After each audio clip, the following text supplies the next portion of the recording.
Algunos criterios de banco, vamos a ver aquí. Con respecto a los criterios de banco, a ver, ustedes me van a ayudar.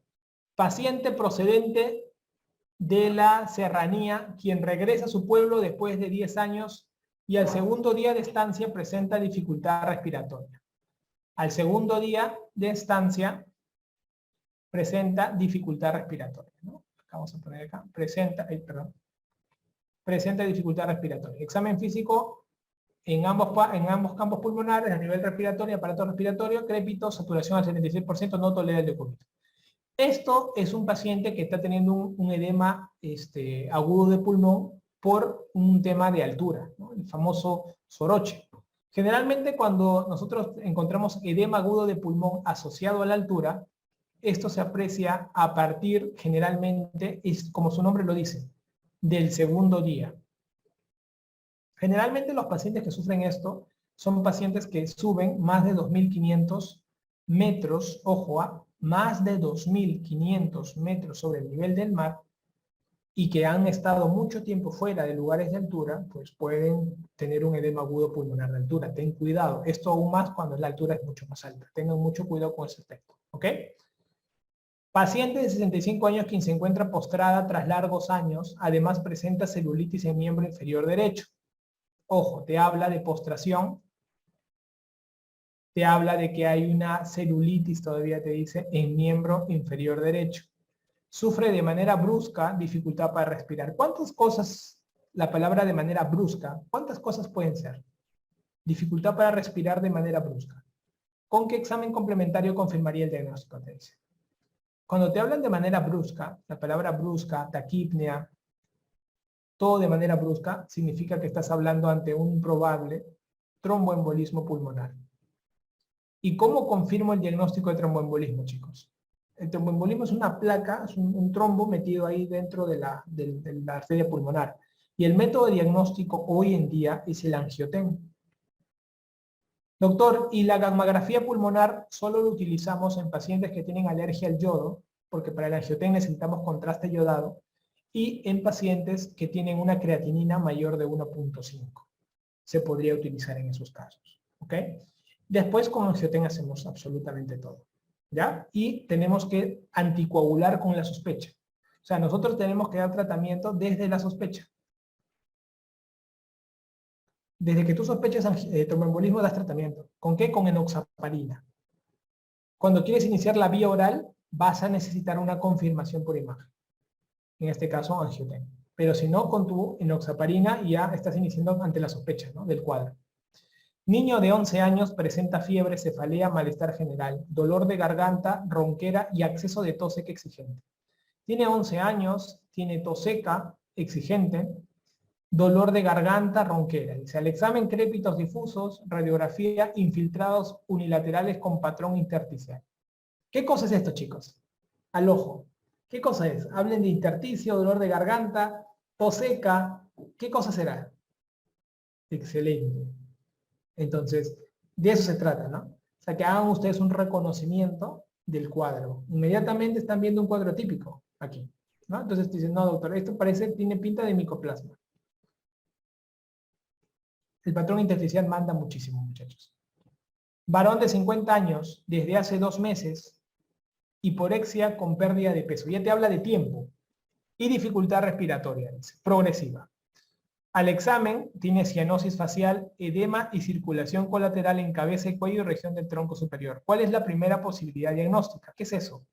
Un paciente que tenga así todo el cuerpo, el hemitórax superior como Popeye y su cuerpito de abajo todo chiquito, es porque hay un síndrome, este se llama síndrome de vena cava superior. Síndrome de vena cava superior. La sangre no está drenando bien, por eso que está teniendo un edema gigante en la mitad del superior del cuerpo para arriba, ¿no? Y esto ocurre porque hay una vena que está comprometida, está tapada, ¿no? Entonces es un síndrome de vena cava superior. Y acá la pregunta viene, ¿no? ¿Cuál es el cáncer de pulmón que te puede afectar la vena cava? Las células en avena, por algo, para recordar. El cáncer de células pequeñas es recontra comprometido en este sentido, ¿no? En realidad cualquier cáncer de pulmón lo puede hacer, por eso que generalmente te ponen no, tumor broncogénico, marca la clave broncogénico porque puede ser cualquier tumor. Y dentro de los tumores tenemos 3 que son no microcíticos y uno que es microcítico. Bueno, las células pequeñas les gusta meterse a hacer este compromiso, ¿no? Las células pequeñas les encanta hacer este compromiso y hacen ese cierre en la vena cava superior, para que lo tengan en cuenta. Varón de 70 años, mórbido, llega de viaje interprovincial, acude a emergencia por disnea súbita. Chicos, disnea súbita en viaje interprovincial, ¿en qué pensamos? Tromboembolismo pulmonar, correcto. Desde hace una hora, dice, ¿no? Al examen está hipotenso, tienen signo de Homans positivo. Homans es cuando tú tienes acá la pantorrilla del paciente, tú le aprietas la pantorrilla y al hacer este movimiento para adelante, cuando tú le aprietas la pantorrilla, duele. Homans positivo, ¿ya? Homans positivo. ¿Cuál es la mejor terapia o mejor terapéutica? ¿Okay? Opción terapéutica. ¿Cuál es la mejor? Entonces, acá hay que recordar que el tromboembolismo pulmonar tenemos que la mayoría es TEP leve. El 20% es moderado y el 10%, 5 a 10 es severo.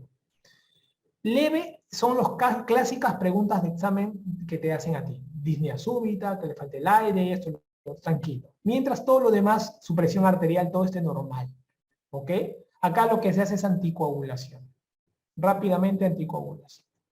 En moderados, ¿cómo sabes que es moderado? Que el paciente, aparte de la disnea, ya tiene un problema cardíaco. Entonces, esto se diagnostica con ecocardio. Y lo que tiene es una disfunción diastólica. Tratamiento con anticoagulación también. Y los severos son pacientes que tienen hipotensión, que están chocados. El paciente te pone que está hipotenso. Entonces, un tromboembolismo con hipotensión es un severo. Y en los severos, lo que tienes que hacer primerito es la fibrinólisis. Si no te ponen en la pregunta ningún estado de shock, marca anticoagulación, por favor. Si te ponen presión arterial menor de 90, ya te enseñé yo, presión arterial sistólica menor de 90, sospecha de fibrinólisis. ¿Correcto? Acá incluso te ponen una imagen. Y en la imagen es el patrón que solamente se ve en el 5% de los casos. Pero es un patrón, es típico, ¿no? Pero no es frecuente. Pero se ve en el 5% de casos. En el cual nosotros vamos a ver una onda S en derivada de 1, unido, acá no sé si ustedes logran observar, miren la forma de la afectación, por ejemplo, que ocurre en la derivada 3. La onda Q. S1, Q3, más T, y miren la onda 3, en T3 está la onda T invertida, T3. Por eso le llaman S1, Q3, T3. ¿Ok? Entonces, este patrón se ve se ve en pocos casos, en verdad, se ve cuando hay infarto de pulmón y cuando hay una falla diastólica derecha también. Entonces, estos estados podrían verse en cuadros de severidad mayor. Varón de 18 años, acuchillado en región infraclavicular, le han metido cuchillo en el lado derecho. Presenta disnea súbita, dolor torácico derecho, examen hipotenso. A ver, si tengo un cuchillo en el pecho y disnea súbita, ese es un neumotórax a tensión. Y encima te confirman que esa tensión, o sea que tiene alteración hemodinámica, porque su presión arterial está menor de 90. Te ponen que hay ingurgitación yugular característico de estos cuadros, tórax asimétrico, y en el hemitórax derecho hay timpanismo, murmullo vesicular ausente. Te ponen cuál es el diagnóstico probable, neumotórax a tensión. ¿Alguna duda? En absoluto. Una pregunta recontra robotizada que me están apuntando todo a una lesión de la pleura. La pregunta sería, ¿cuál es la primera medida para estos señores? Colocarle una aguja en el segundo espacio intercostal, línea medio clavicular. Segundo, ¿cuál es el tratamiento definitivo? El tratamiento definitivo es la colocación de un tubo de drenaje torácico. Una vez que le saques la aguja, le debes colocar un tubo de drenaje torácico. ¿Ok? Varón de 20 años con diagnóstico de asma y que a pesar del tratamiento con salbutamol cursa con exacerbación frecuente, actualmente asintomático. ¿Cuál es la medicación que se le debe agregar? Oye, ¿el tratamiento es salbutamol? No, es corticoide inhalado. Entonces se le debe agregar corticoide inhalado. Ni siquiera te están preguntando mayores datos así de profundidad. Quiero que entiendas la diferencia del tipo de pregunta. O sea, tú estás preparado en las clases con un nivel de complejidad que hay que hacer en cada situación. Imagínate el nivel de pregunta. Es un nivel de pregunta muy básico. Así que lo puedes resolver con bastante exactitud. Mujer de 60 años, hospitalizada en UCI, por intoxicación por barbitúricos, en destete de ventilación mecánica. Al quinto día, presenta incremento de secreciones bronquiales asociada a fiebre e hipotensión. Si está en este estado y todavía te ponen infiltrado alveolar difuso, ¿no? ¿Cuál es el tratamiento empírico? Cobertura para intrahospitalaria.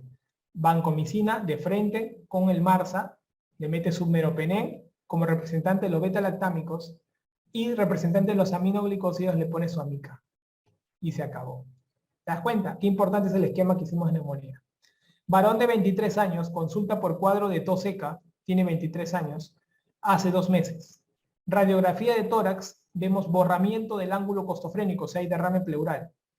Examen de líquido cociente LDH, mayor de 0,6 exudado, mayor de 0,6 exudado, y proteínas pleural en plasma mayor de 0,5 exudado también, ya tiene 2 puntos. O sea, basta que sea uno de los 3 de criterios de Ley que sea exudado y es exudado. Celularidad, predominio linfocitario y ADA 55. ¿Cuál es el diagnóstico más probable? Te está cantando tranquilamente que es un derrame pleural asociado a tuberculosis. Probablemente una tuberculosis pleural. ¿Ok? Un niño de 14 años, desde hace varios años se viene incrementando bloqueo nasal con alteración del gusto y olfato. Prurito y secreción nasal. Actualmente más irritable. Antecedente de asma bronquial. ¿Cuál es el diagnóstico? Este es un diagnóstico de atopía. Los niños que tienen problemas de rinitis, que tienen dermatitis y tienen asma, son pacientes que tienen un aumento de la inmunoglobulina E. Los pacientes que anormalmente tienen aumento de inmunoglobulina E, se hablan de pacientes atópicos, pacientes con facilidad. Por ejemplo, si tu hijo, tú eres asmático y tu hijo está con rinitis, sufre de rinitis, tiene anosmia, no logra diferenciar los olores, ¿no? Y encima todavía tiene un proceso de problemas dérmicos asociados muy importantes, entonces uno ya podría estar diciendo, oye, este pata tiene un cuadro de atopía de fondo, ¿no? Para que lo tengan en cuenta. Varón de 56 años, consulta por disnea progresiva. Tos no productiva, persistente desde hace 1 año. Disnea progresiva, señores, disnea, acá lo voy a poner, disnea progresiva. Cuando a mí me hablen de disnea progresiva, yo siempre voy a pensar en una cosa. En EPOC o en EPITS. ¿Ok? Una enfermedad pulmonar infusa, intersticial difusa o un EPOC. Siempre voy a presentar esto. Y acá van a comenzar ustedes a hacer los versos con su criterio, ¿no? Si a ustedes le ponen, por ejemplo, dice, ¿no? Niega exposición a polvos orgánicos e inorgánicos. Niega exposición a polvos orgánicos o inorgánicos, ¿no? Tú dices, oye, el polvo orgánico o inorgánico que yo podría utilizar, pues podría ser el tabaco, ¿no? Entonces probablemente no tenga contaminación con el tabaco de repente, ¿no? Y luego te pone a la ocultación presenta crepitantes envases y algunos sibilantes expiratorios. Crepitos envases y algunos sibilantes expiratorios. Algunos, no, pues acá el señor EPOC tiene sibilantes expiratorios de todas maneras. Este señor, en cambio, podría tener que sí tiene crépitos y aparte tiene sibilantes que podría tener también un componente mixto. Entonces, este es un cuadro característico del EPIC, ¿no? Son pacientes famosos con disnea progresiva, ¿no? La disnea progresiva y que al ejercicio se presenten más, es más característico del EPIC que tiene crépitos, ¿ok? Y las sibilancias que podrían darse en alguna medida. Pero el EPOC es sibilante y aparte que está con exposición a polvos orgánicos e inorgánicos. Varón de 35 años consulta por presentar desde hace 3 semanas tos, disnea y pérdida de peso no cuantificada. El examen físico tiene una temperatura de 38 grados, crepitantes en tercio superior del hemitórax derecho y roncantes difusos. ¿Qué examen permite confirmar el diagnóstico? Primero hay que recordar, 3 semanas. 3 semanas, tiempo. Tuberculosis podría ser, dices tú, ¿no? Tos, disnea y pérdida de peso. Esa es la clásica de la tuberculosis, ¿no? Tos, disnea y baja de peso. Y luego te dice que tiene fiebre. Te está regalando, ¿ah? Crépitos en tercio superior, dice, ¿no? ¿Qué examen permite confirmar el diagnóstico? Para hablar de confirmar el diagnóstico, tú ya tienes la clínica. Ya tienes la clínica. Ahora te falta, ¿qué cosa? Estudios de tipo BK y radiografía de tórax. ¿Te acuerdas cuando yo te hablé en diagnóstico, qué te puse? Bacteriológico. Y abajo, ¿qué te puse? imagenológico en tu mapa mental. ¿Te das cuenta qué importante es llegar al momento del criterio de banco y utilizar el mapa? Utiliza lo que te he entregado para que puedas responder, lo vas a hacer muy bien, pero tienes que utilizar esa información, no te la puedes quedar. Entonces, doctor, utilizaría mi BK, ¿no? Primero pido BK, doctor. ¿Quién me permitiría confirmar el diagnóstico? El estudio bacteriológico, el BK. Si no hay BK, el cultivo o el PCR, ¿no? Y la radiografía confirma un poco mis hallazgos, ¿no? Pero hay que tenerlo en cuenta. Varón de 23 años llega a emergencia por presentar hace una hora, señores, dolor agudo e intenso en región posterior del emitórax derecho, durante un acceso de tos exigente. Si te dicen que duele mucho el tórax después de toser, es porque probablemente hay un neumotórax. El dolor se incrementa durante la inspiración. Todo dolor que aumente con la respiración, bueno, será una inflamación pleural. Antecedente tabaquismo. Examen, presión arterial 120/70, respiratoria 26, frecuencia cardíaca 98. Está adelgazado. En los pulmones apreciamos disminución de las vibraciones vocales con aumento de la sonoridad y disminución del murmullo. ¿Cuál es el diagnóstico? Este es un paciente clásico que ha hecho un neumotórax. Este es un neumotórax. ¿Por qué no atención? Porque la presión, doctor, está normal. Esa es la pregunta de examen.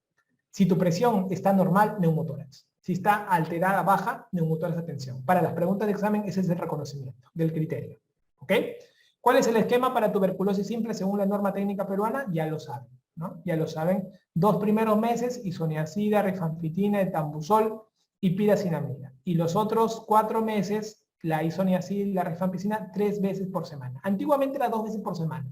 Se ha aumentado una dosis más justamente porque la mayoría tú le pides 2 y hace 1. Tú le pides 3, ahora hace 2. Y con 2 es suficiente. Y ha ayudado muchísimo a disminuir la tasa de pacientes con tuberculosis. Varón de 40 años, consulta por fiebre de 38. Tos productiva y dolor torácico desde hace 5 días. Antecedente, fumador desde los 20 años. Le mete mucho al cigarro. Examen, si te dicen fumador de muchos años, piensa en cáncer. Piensa en cáncer. Examen, frecuencia respiratoria 24, cardíaca 100, presión 110/60. Respiración ruda, soplo tubárico. Ojo, soplo tubárico se ve en la neumonía, ¿te acuerdas? Crépitos en base, en parte inferior de mi tórax derecho. ¿Cuál es el diagnóstico probable? A ver, me están diciendo fiebre, tos productos, dolor torácico, fumador de hace 20 años, solo te dicen que puede ser un EPOC que se está infectando, ¿no? Soplo tubárico. La palabra soplo tubárico ya te lo regaló ya. Es una neumonía consolidativa, ¿no? Entonces, ¿cuál es el diagnóstico? Esta es una neumonía consolidativa. Consolidativa, probablemente por neumococo. ¿Ok? Por neumococo. Paciente de 62 años, hospitalizado desde hace una semana por desorden cerebrovascular, o sea, antecedente de ACV.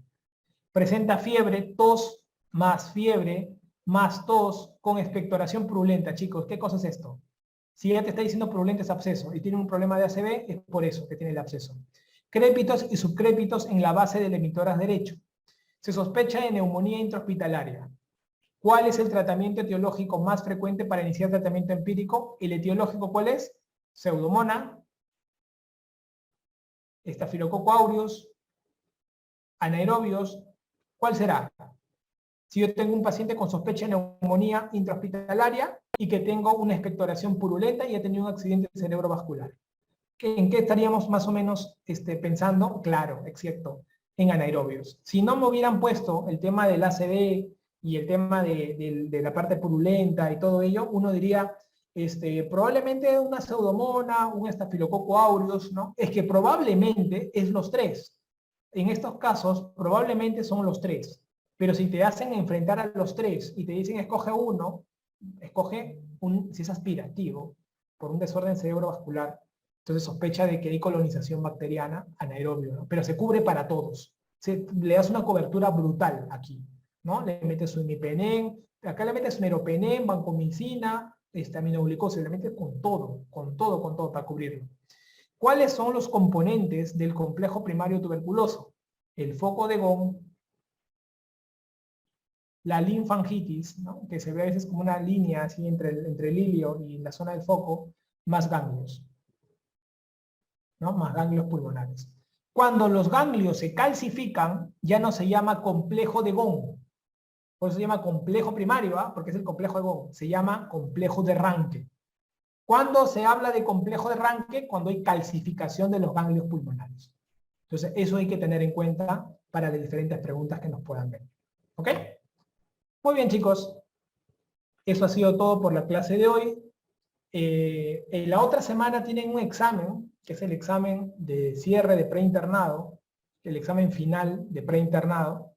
Recomiendo que todos lo den porque es un examen que va a simular el examen, como si estuvieran, perdón, examen de preinternado el 17, sí, el 2 de preinternado 17, examen de preinternado, y hay un examen final de NAN, que son los de NAN, que es el 19, ¿no? Que estamos haciendo un corte de cierre para todos los cursos anuales, y yo recomiendo que lo puedan dar, que no se queden sin darlo, porque es una forma de que ustedes se puedan medir siempre, ¿no?